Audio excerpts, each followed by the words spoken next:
Malita sekamadoda enuwola yathanda yini swaye. Malita sekamadoda.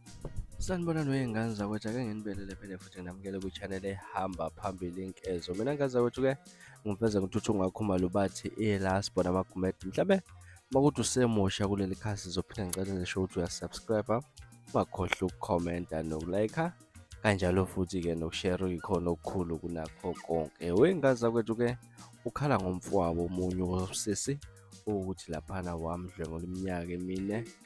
Laphana nje kuthulekile nasemndenini-ke ekhasini ku-Facebook la afike waneka khona ingxoxo yakhe, kanjalo laphana-ke kade eposte khona udaba lwakhe lokuthi-ke namanje akathembi lutho ngokwenzeka-ke, ngoba futhi kusengenzeka kuyingane yakhe ayizala. Ubhale ukuthi-ke ufike waphanyeka iy'thombe ey'mbili wasethi me versus my brother owangidlwengula ephindelela for 4 years ngimncane.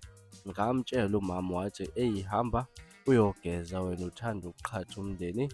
Wasethi ngazithulela-ke qhubeka waze wayeka ngoba sethanda ukukhuluma-ke ngento eyansuku zonke yena-ke umuntu alala naye. So-ke okay sit then akaze amxolele and uzobuhlungu uma egona ingane yakhe cause naye ayiphephile semdala manje, but ngathi into entsha. Wazama-ke izikhathi eziningi ukukhuluma nomama avele amthethise or amshaye, uze wadecide ukuthi amxoshe ekhaya nengane yakhe ngo-April. Uqala lapho-ke ukuxosha ngenaplani, uchaza ukuthi anganayo indawo ahlala kuyo, wesiphathi akasebenzi. Ngaza kwethu-ke lona udaba oluhamba phambili njengokuzibonela laphana iy'thombe esesiphanyekile sifake yena usisi ekhasini ku-Facebook ekhala ngokuthi-ke wadlwengula iminyaka emine ubhuti wakhe azalwa nayo laphana. Mhlawumbe kuthini okwakho ukuphala lolu daba?